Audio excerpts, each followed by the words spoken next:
had a coaching client last year say something that was incredibly wise. When he hired me, and in other words, I took him on as a coaching client, he said, "You know, Alex, the reason that I wanted to be your client is because I want to be where you are in a few years, and I know you did not get there by accident. You designed your life." And I thought that was extremely wise and spot on, because the thing is, so many of us wake up when we're 20 or 30 or 40 or 50 and realize we don't even know why we got here or how we're here. And we know for sure that this is not where I wanted to be, where we wanted to be years and years ago. Now in this video, I want to share my personal process I use for not only scripting the direction of your life, but how I reinvented my own life and consciously created it from 26 until 30.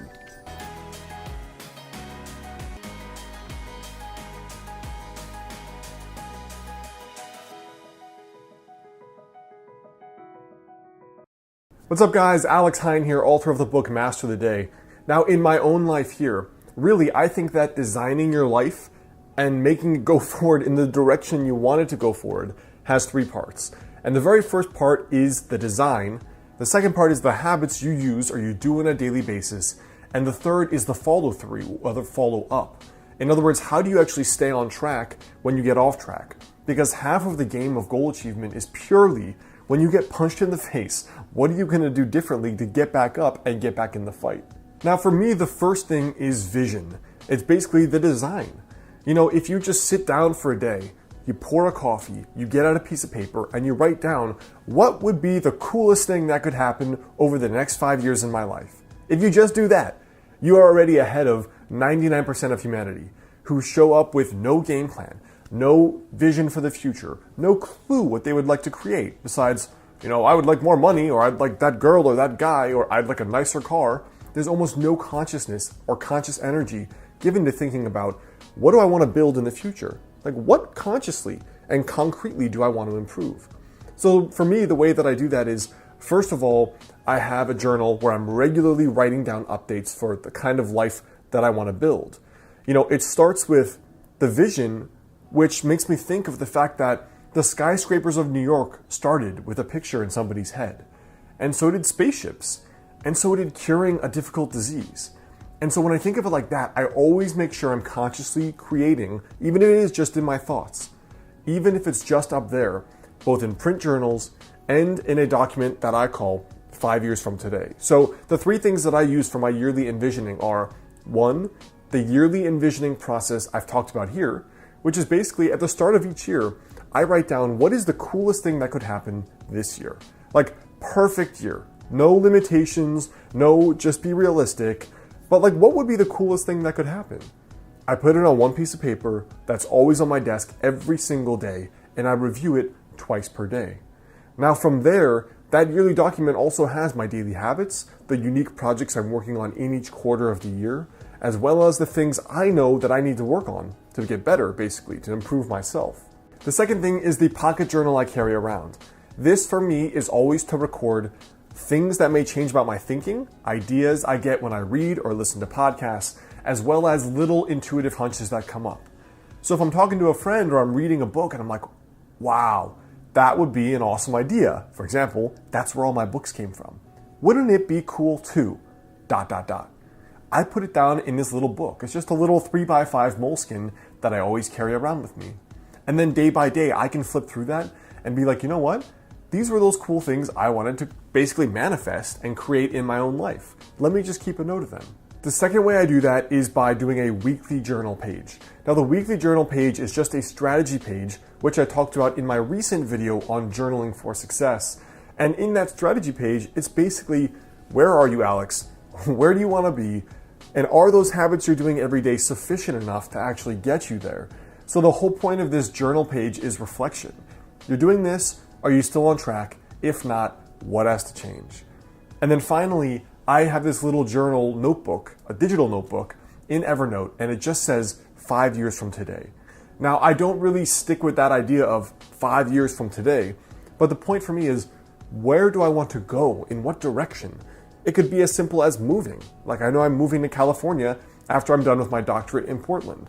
It could be as simple as the relationship you want to be in. For example, I'm 30.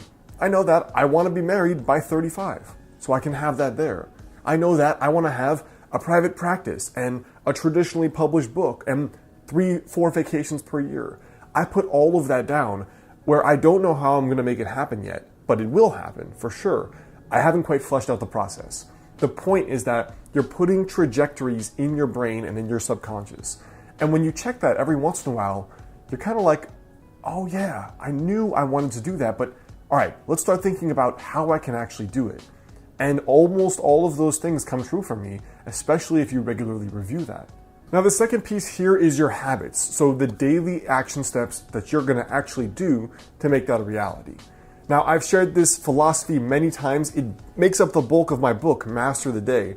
But the point is that you think about the goals you wanna reach, and then you have to break them down. Forget the goal, but break it down into a daily habit. So with fitness, you forget losing 30 pounds. The habit is cook every day, go to the gym 20 minutes a day. You want to write a book, you forget having written a book, you put down the habit, write 500 words a day.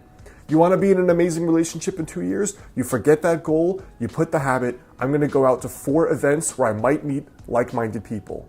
And that's your daily habit. So you bring it back to, what do I have to do today?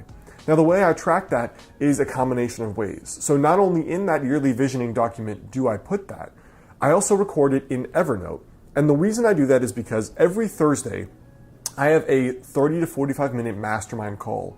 Now, I've had a personal mastermind for over 4 years now, every single week. And it's basically started when I started my business because that was so difficult for me. But it progressed to, like, are you happy? Are you building the life you want? Is your ladder up against the right wall, as the saying goes? Because you might climb the ladder of success and realize you climbed the wrong ladder and you're not where you want to be. So it's also about conscious goal setting and being crystal clear on the path forward, making sure you're going down the right path you want to be down. So I actually have a maximum of 3 goals per year and then 3 habits per goal.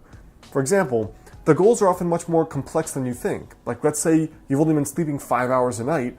Well, your daily ritual may have to be, I'm going to disconnect from the computer at 11, I'm not going to have coffee after 5, and I'm not going to stress myself out with homework or with work after a certain time. It may take a few habits. Just like doing well in school or high performing at your work may also be more than one habit. It may mean I'm going to study this study strategy every day and apply that. Or I'm going to do an extra 1 hour of work per day or self-study or something else. The way that I personally do it is just 3 habits per actual goal. And those I track in a weekly scorecard document, which is, these are the 3 things, did I do them Monday through Sunday? And then when I get to my Thursday night mastermind, we all get on the phone and I basically give a report. I did this 50% of the time, 90% of the time. This is what didn't work. This is what I have to improve. And then the third part for me about consciously designing your life and going forward is really just 2 things. It's the follow through to make sure you actually do these things. And then number 2, it's following little intuitions about when you have to pivot. So the way I keep the follow through going is every night I do a little Master the Day journal page. The journal's not out yet, but I still have a print kind of document that I use for tracking, did I do this? Where do I have to improve myself? The Thursday Mastermind, which is a 45-minute call, we use Uber Conference for free. You could do the exact same with a few of your friends or people online. My very first mastermind was totally online people I had met that were other internet entrepreneurs. Now from there, I have the Thursday Mastermind, I have the weekly strategy journal page, and I have my daily habit tracking. And besides those 3 things, all I do is carry around that little pocket Moleskine journal I told you about, because then I feel like if something doesn't feel right at all, like you're off track, you don't like this job, you're dating someone and you realize something's not right, I write down the intuitions because I can't always consciously articulate the next move. Sometimes it's easy, I want to move to California. Other times it's not. Do I stay in this relationship? Is this business still what really excites me? Am I proud of all the work I've created? Those are things that may be better governed by your intuition and better understood.